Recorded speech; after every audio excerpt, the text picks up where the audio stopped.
Ayan, hello po sa ating lahat, mapagpalang hapon. No, hala, madami pala ang nadismaya kay Dan. So, bakit naman po sila madidismaya kay Dan? Dahil nga ba sa pagpunta ni Medit sa tahanan ng kanyang ama?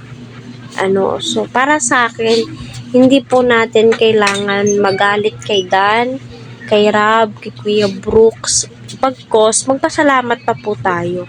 Kasi napakalawak ng kaisipan ni Medit. Yung tipong, alam naman po nating lahat, wala po silang kasalanan.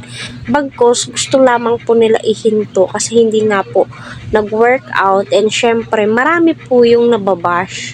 'Di ba? Please panoorin po ninyo yung part na gusto nang ipahinto ni Medit kasi naaapektuhan na po ang kanyang magulang. No? Nababash din po ang kanyang magulang, which is yun yung hiningi niya kay Dan, ngunit si Dan ay sabi niya baka pwede pa po or baka mag-workout pa. So itinuloy ni Medit nung times naman din po na marami ang naghihiyawan ng Danjoy, DJ, marami din po ang nababash at nai-involve sa kanila. So, mas pinili din po ni DJ o ni Dan na hinto.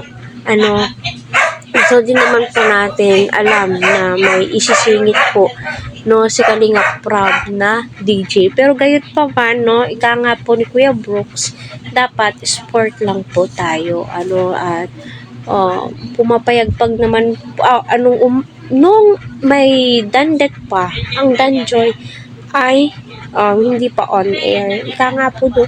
So, may mga explanation po yan sila. Kita naman po natin na masaya na po itong si Medit, insured naman po siya sa kanyang mga viewers. Para sa akin, hindi po tayo dapat magalit o madismaya sa bawat isa.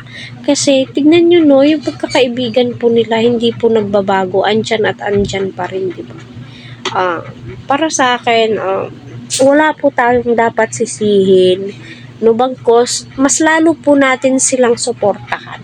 Lalong-lalo na po si Meg. Kasi yung ibang tinutulungan po at ibang mga nagiging beneficiary po ni Kalingap Prab na ganyan yung nangyari ay, my God, kahit ano na po yung sinasabi niya against Kalingap, kuda na po sila, diba? Pero si Medit, tignan nyo, grabe, bibilib ka sa ugaling meron siya. At nakakatuwa kung ano yung ugali ni Medit po talaga. Kaya masasabi mo, matalino po talaga siya. Kaya gusto ni Kalingap Prab na bumalik si Medit in case na gusto. If si Medit pa rin po yung magde-decide niyan, hindi po si Kalingap Prab, di ba?